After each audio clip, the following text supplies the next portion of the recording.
Baltimore is playing at Tampa Bay. Tampa Bay is a 3.5 point favorite. This was my first game that I eyeballed on Sunday night. It was Bucks 4.5.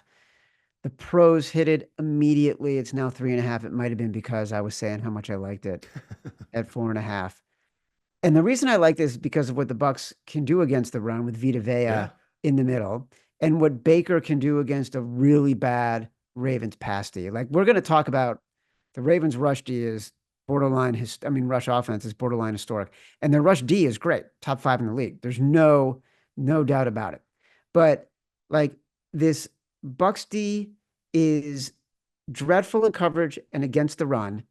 Two things that Lamar and the Ravens can take advantage of. I understand that.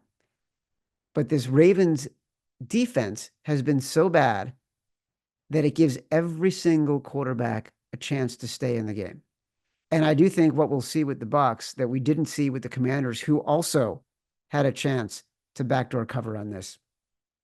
They've actually got better weapons. Like Mike Evans is a top-notch receiver. We saw with Godwin how well he can play. That middle of the field is going to be open. Like, I also want to fade the road public favorite, despite last weekend, since 2023, 2024. Since 2013, the road public favorite, 48% against the spread. Home dogs of more than a field goal off of a win of 14 plus points, 63% against the spread the past 20 years.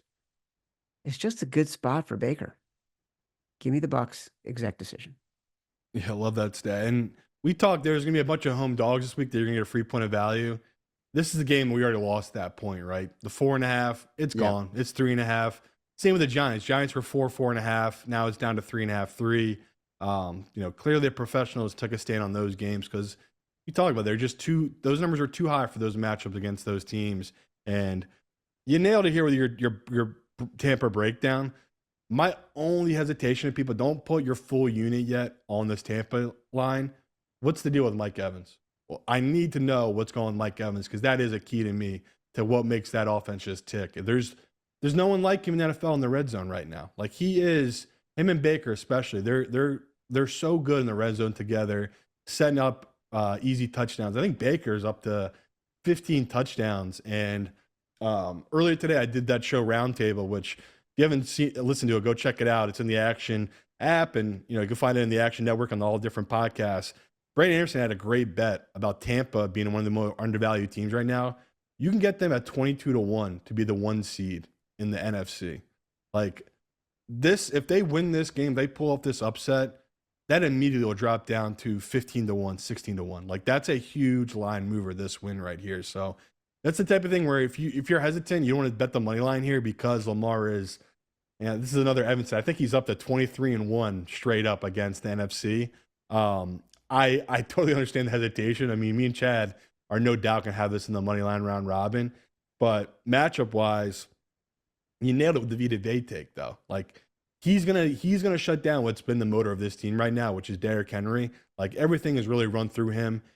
And yes, we've seen Lamar be great this season passing the ball. Honestly, like I've been so impressed by how well he's been passing the ball. But this feels like a letdown spot for this team. And I know it sounds stupid, but historically, he doesn't play as great in his home state of Florida. Like, I mean, Chad probably doesn't remember this, but I always remember this because it was such a crazy bet at the time. He went down to Miami as I think it was like an 8-point favorite on a Thursday night.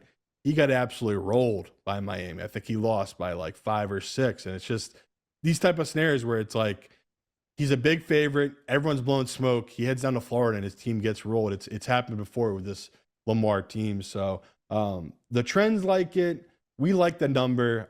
I'd grab it right now, like Chad just said, at 3.5. But don't go too crazy because if Mike Evans is out, this easily will go back up to 4.5. Like that's how much, to not just my model, but sportsbook models, that Evans is worth to this spread, especially this team. So our big reason is we think there's an advantage on this Bucks team be able to attack the secondary of Baltimore. I mean, the DC is this 32-year-old, and I think we all can clearly say he's above his head at this point. Like their defense, the teams can move the ball against them. Like you said, Washington last week, that shouldn't have been close. They should have dominated that game, and they couldn't put them away. Like they kept letting Washington stay in it just because they can't stop the pass. Their secondary just isn't good enough right now. So Chad nailed it. I like this matchup. We like the +3.5 with Tampa.